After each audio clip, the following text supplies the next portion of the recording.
Today we have blues maestro Dan Patlansky with us in studio.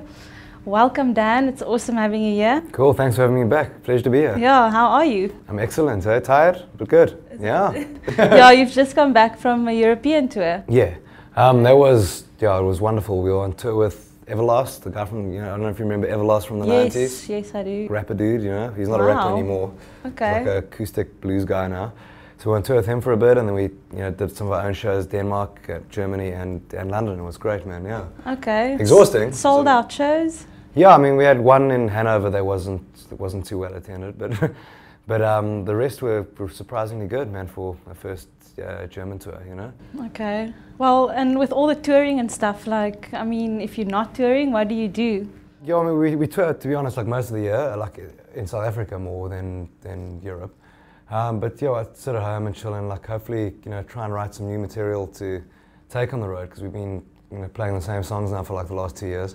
Okay. So it's getting a bit old, But it's exciting when we go home and just get some fresh stuff on the cards, for a new album, or just if it's not for an album, just for a live set or something. You know what I mean? Just a couple of fresh ideas and fresh tunes, and I think it's so important, So that's what we pretty much do in the off time, yeah. Okay, and so speaking about new material, are you working on a new album now? Yeah, we've pretty much written a whole bunch of tunes, and we actually go into studio in January for 2 months, and yeah, I'm so looking forward to that, man. Just to have a new, fresh product out there, and new stuff to promote and play and feel. It's tough to feel the old stuff now, Yeah, and will it be like, is it going to be another acoustic album, like Wooden Thoughts, or?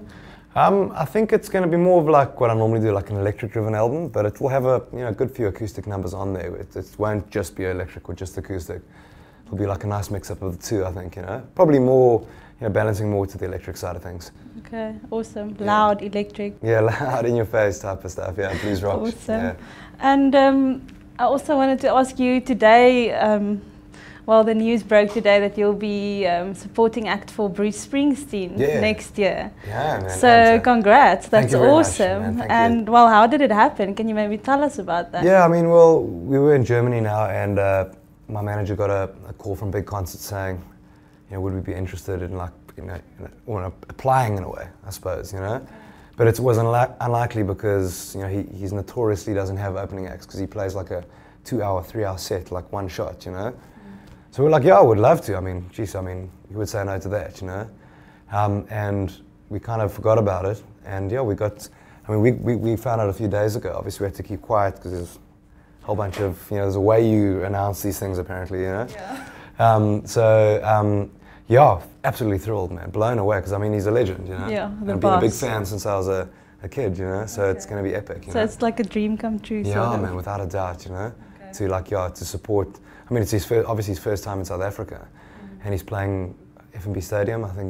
That's the show we're doing. We're not doing the Cape Town shows. Yeah, you're only doing Joburg. The Joburg show, yeah. And, jeez, man, just what an honor, Wow, yeah. Awesome, cool, man.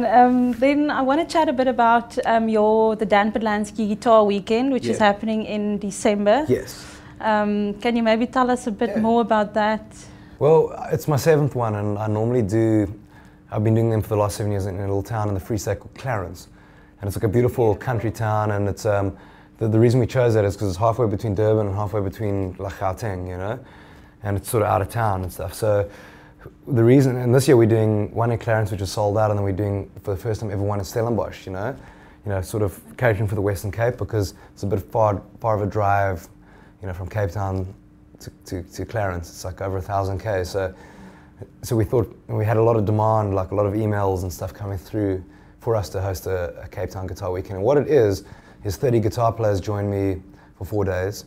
And all we do is just like live guitar for 4 days, I do 4 group workshops covering like gear and tone and like improvising and licks and riffs and like chords and harmony. And there's also like semi-private lessons, like 2 guys per private lesson, and the guys coming do whatever they want to cover.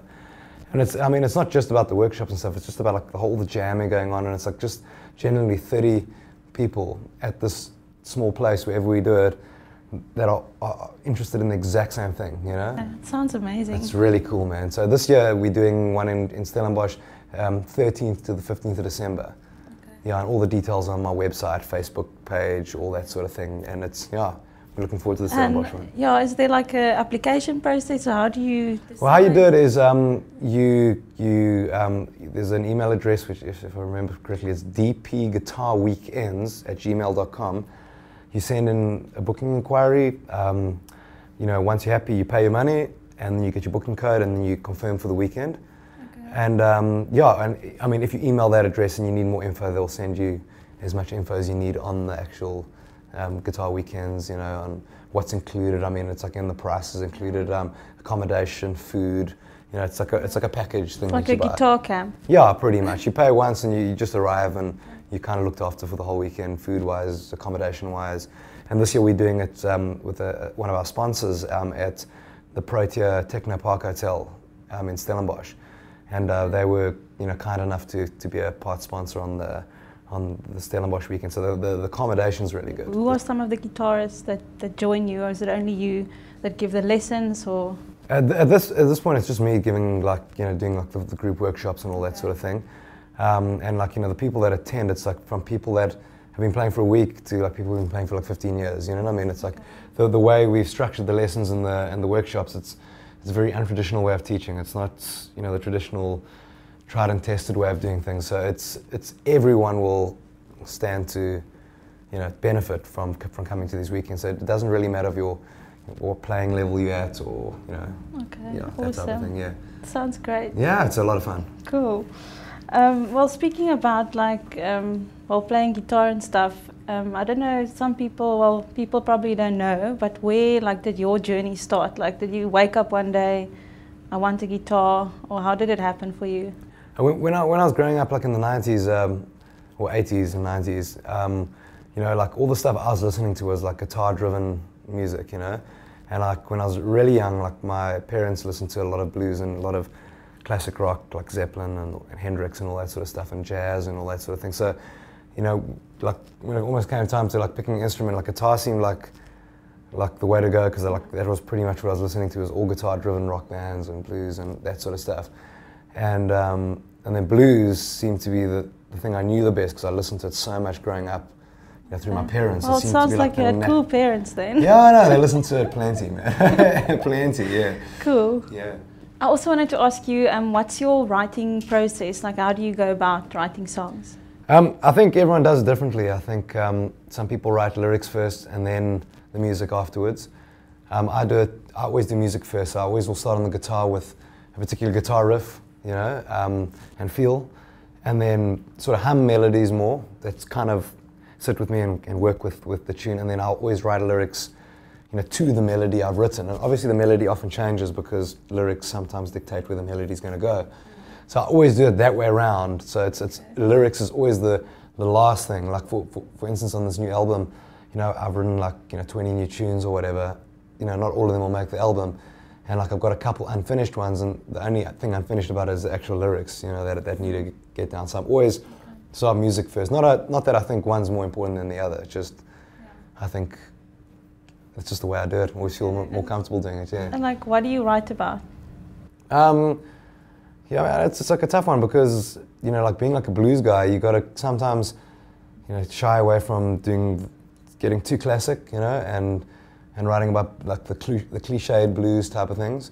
But in some way, it's kind of cool doing that sometimes. Hardship and whiskey and women and all that sort of thing, you know. But it's cool, you know. Sometimes it's got like a bit of a cool element, you know, when you actually do that more classic blues thing. So, you know, like some of the stuff I write, it's like I try and get it almost more into that cliche thing, because it's you know, it's kind of cool doing that. But otherwise, just you know, just about random things, you know. Like I'll write about. I mean, not necessarily. I mean, sometimes I write about stuff that's happened in my life, but like I mean, you know, it's like almost the theater of the imagination. You know, I mean, you can like think of like crazy situations and crazy people that maybe you haven't even met before, but you know what I mean. I kind of dig doing that, you know. Yeah. Cool. Okay, then I just want to do like a few quick questions with you. The best venue for you that you've ever played? Probably in South Africa. Or let's say South Africa. Kirstenbosch. Okay. Yeah, I did Kirstenbosch. I actually saw you there. I did you? Yeah, like a few years ago. Cool, man. It is a cool venue. It's a very cool venue. I think it's an absolutely beautiful venue, you know. Okay. Like it's one of a kind, I think. Yeah, definitely. If you had to pick a dream band, people to play in your band, and this can be anyone, international. Dead or alive? Doesn't matter. Jeez. Okay. What like all on the instruments? Like okay, I would have Steve Ray Vaughan on guitar on guitar, right? Okay. I'd also have this guy called Jimmy Herring that no one's ever heard of in South Africa, also on guitar. And then I would have Jacob Astorius on bass. Most people haven't heard of him either. But he's epic, you know. I'd have Billy Cobham on drums. I'd have Jimi Hendrix like on acid doing lights, you know. Okay. You might as well, you know. Yeah, why not? If we're dreaming here, you know. Cool. Yeah. Okay, well that sounds epic. Yeah. And Greg Allman on vocals, there you go. You know? Okay. Yeah. Awesome. Who do you still want to share a stage with, if you can? For me at the moment, I'd love to play with, like the biggest guy in the blues rock scene in the world at the moment is a guy named Joe Bonamassa, American guy. He's unbelievable, you know, and I'd love to. I mean, I was fortunate enough to play a lot of the venues he played in Germany now, and just love to share a stage with him one day. He's unbelievable player and singer. Yeah. Cool.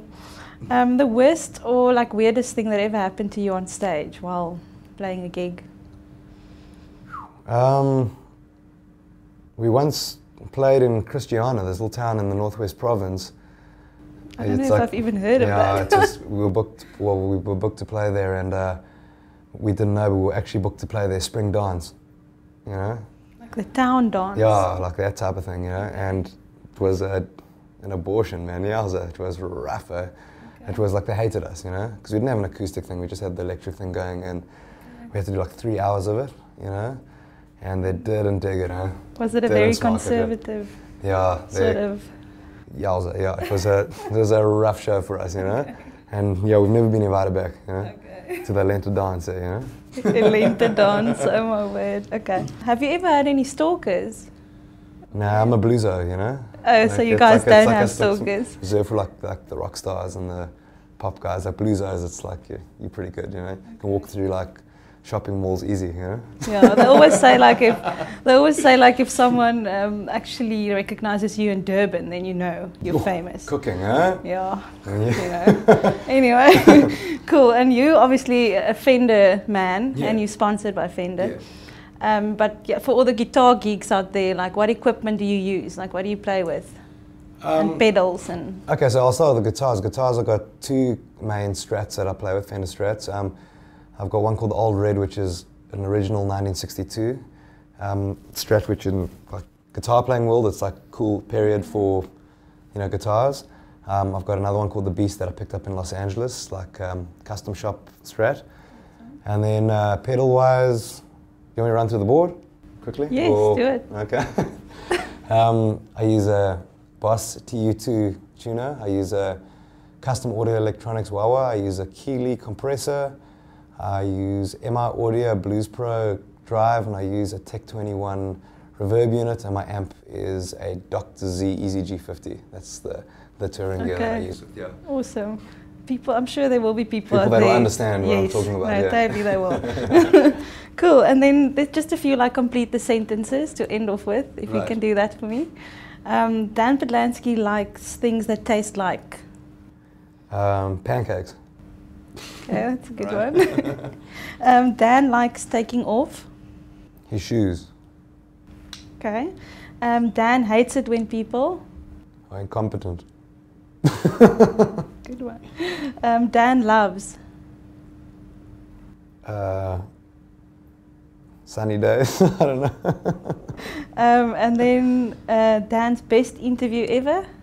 This one. There we go. That was the correct answer. I think so. Correct, eh? Cool. Well, thank you very much. It was awesome having you here. Thanks so much. Appreciate it, man. Thank you so much for having me. Cool.